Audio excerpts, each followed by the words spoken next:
Welcome back. This is Revelations chapter 2. A little context for this chapter. In Revelations chapter 1, we talked about how there's 3 ages in this book. There's the parts seen, the parts are, and the parts hereafter.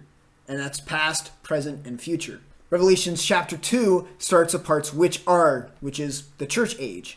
And of course, Jesus is commanding John to write these letters, these epistles, to these churches. Revelation chapter 2 verse 1. Unto the angel of the church of Ephesus write, These things saith he that holdeth the 7 stars in his right hand, who walketh in the midst of the 7 gold candlesticks. I know thy works, and thy labor, and thy patience, and how thou canst not bear them which are evil, and thou hast tried them which say they are apostles, and are not, and hast found them liars, and hast borne, and hast patience, and for my name's sake hast labored and hast not fainted. Nevertheless, I have somewhat against thee, because thou hast left thy first love. Remember therefore from whence thou art fallen, and repent, and do the first works, or else I will come unto thee quickly, and will remove thy candlestick out of his place, except thou repent. This thou hadst, that thou hatest the deeds of the Nicolaitans, which I also hate. He that hath an ear, let him hear what the Spirit saith unto the churches. To him that overcometh will I give to eat of the tree of life, which is in the midst of the paradise of God. So that first letter is to the church of Ephesus. It says, unto the angel of the church of Ephesus. It comes from the Greek word agelos. It literally means angel. It is also used in instances where it means messenger, and some people will also translate to mean pastor. Ephesus, background on Ephesus, it's a big commercial town of Asia Minor.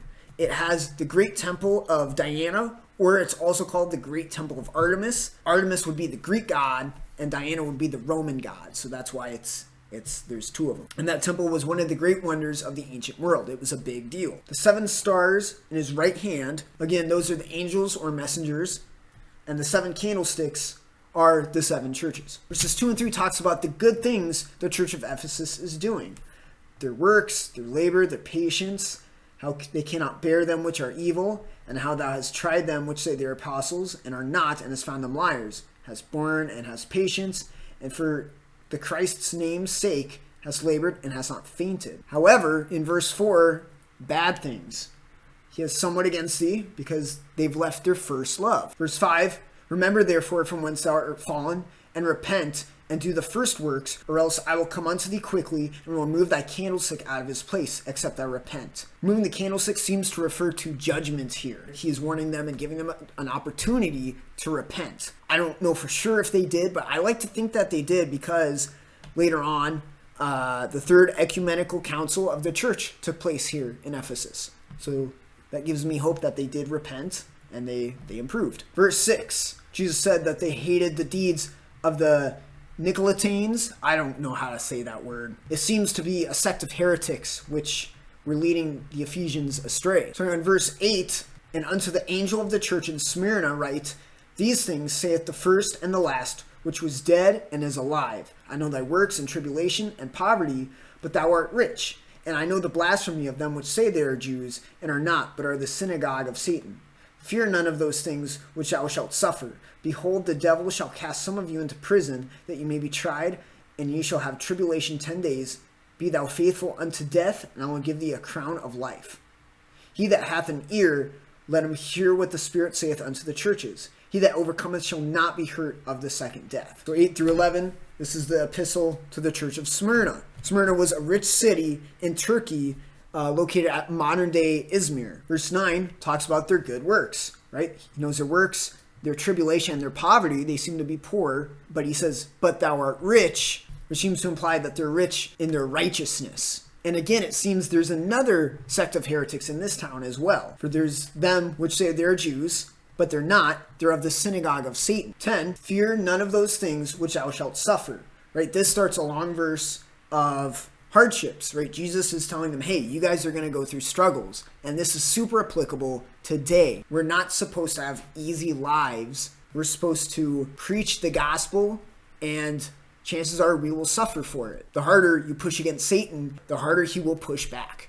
If you don't feel him pushing hard on you, he probably doesn't view you as a threat, and that's very convicting to me. But at the end of verse 10, he says, Be thou faithful unto death, and I will give thee a crown of life. We will have a heavenly reward as we endure through the hardships of this life. You shall have tribulation 10 days. Some scholars seem to think it's a limited period of time and not literally 10 days. Some people also believe it could represent 10 major persecutions from Rome, lasting about 200 years after this. Starting on verse 12. And to the angel of the church in Pergamos write, These things saith he which hath the sharp sword with two edges. I know thy works, and where thou dwellest, even where Satan's seat is, and thou holdest fast my name, and hast not denied my faith.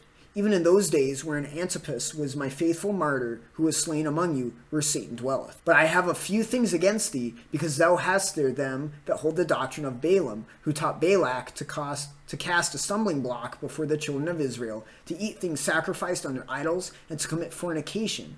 So hast thou also them that hold the doctrine of the Nicolaitans, which thing I hate. Repent, or else I will come unto thee quickly, and will fight against them with the sword of my mouth. He that hath an ear, let him hear what the Spirit saith unto the churches. To him that overcometh will I give him to eat of the hidden manna, and will give him a white stone, and in the stone a new name written, which no man knoweth saving he that receiveth it. Third church we're looking at today is Pergamos. It's a town in Mysia, north of Smyrna. It is also spelled Pergamum. 13 is a very full verse.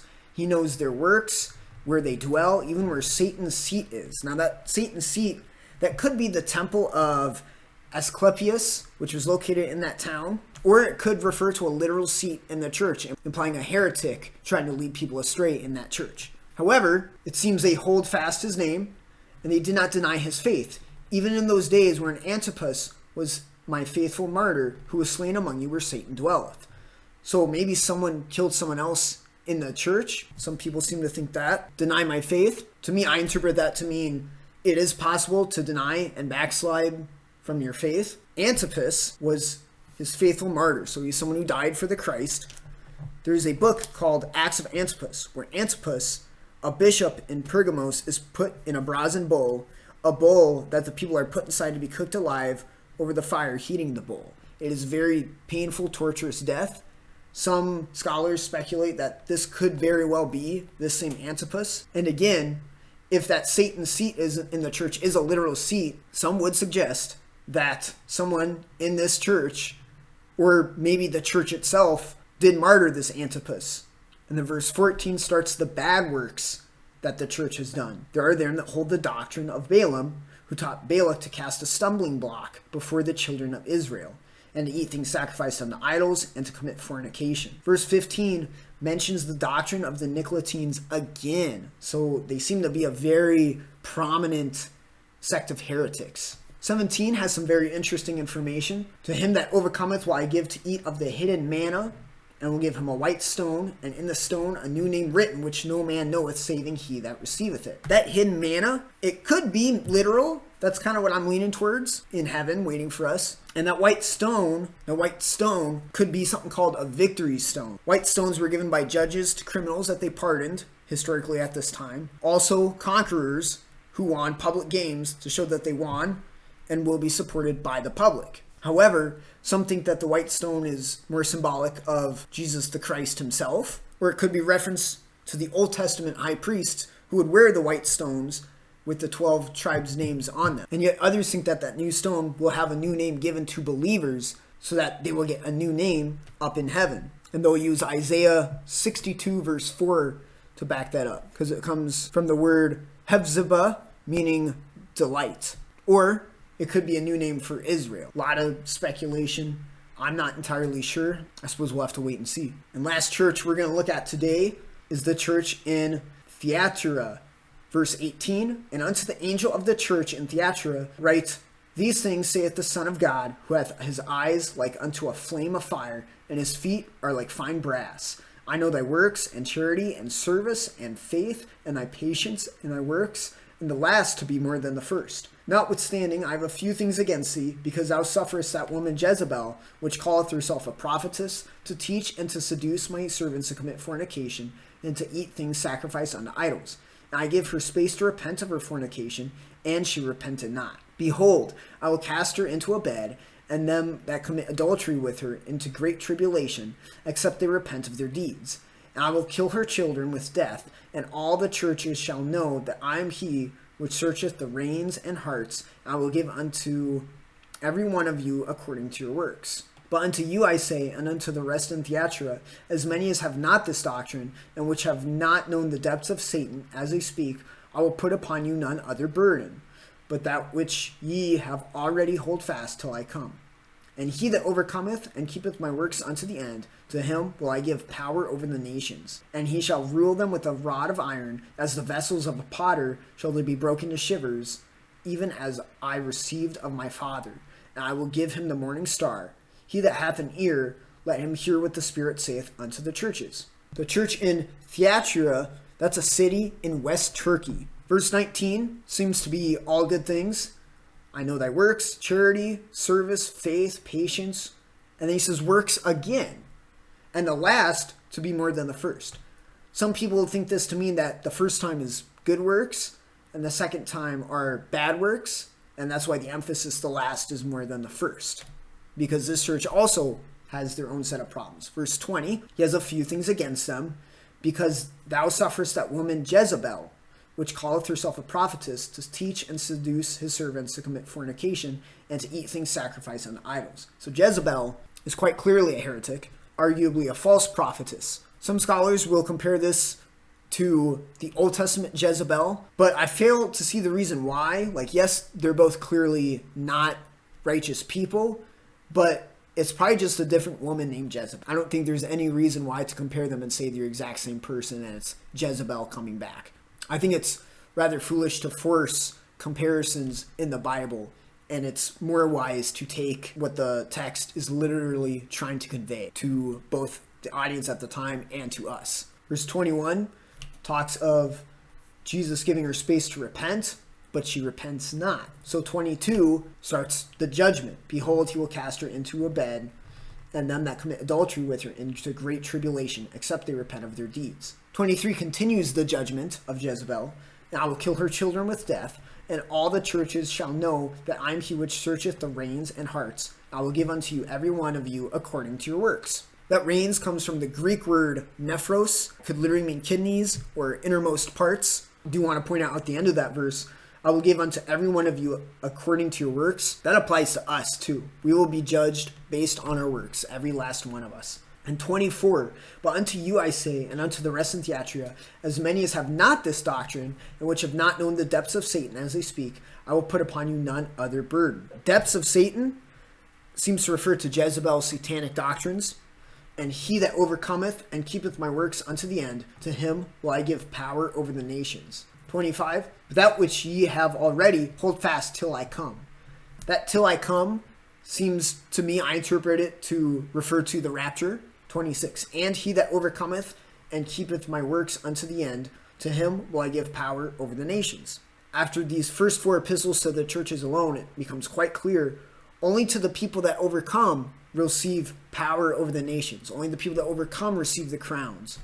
And of course, and he that overcometh and keepeth my works unto the end, he points out they're his works, not ours, because we love because he loved us first. 1 John 4:19. And ye shall rule them with a rod of iron, as the vessels of a potter shall they become broken to shivers, even as I received of my Father.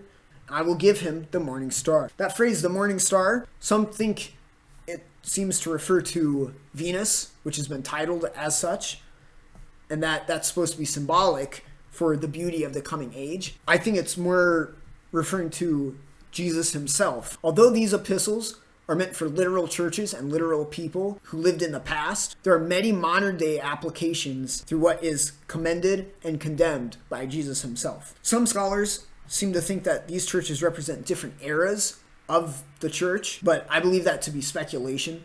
And another interesting thing I want to point out, it seems to me, at least in my opinion, from my personal experience, that these epistles and these letters are not intentionally ignored, but perhaps accidentally. Paul's epistles seem to be always the fan favorites and the go-tos. Despite the fact that these epistles were literally written by Jesus himself, I always feel like people gravitate towards Paul's epistles as opposed to these.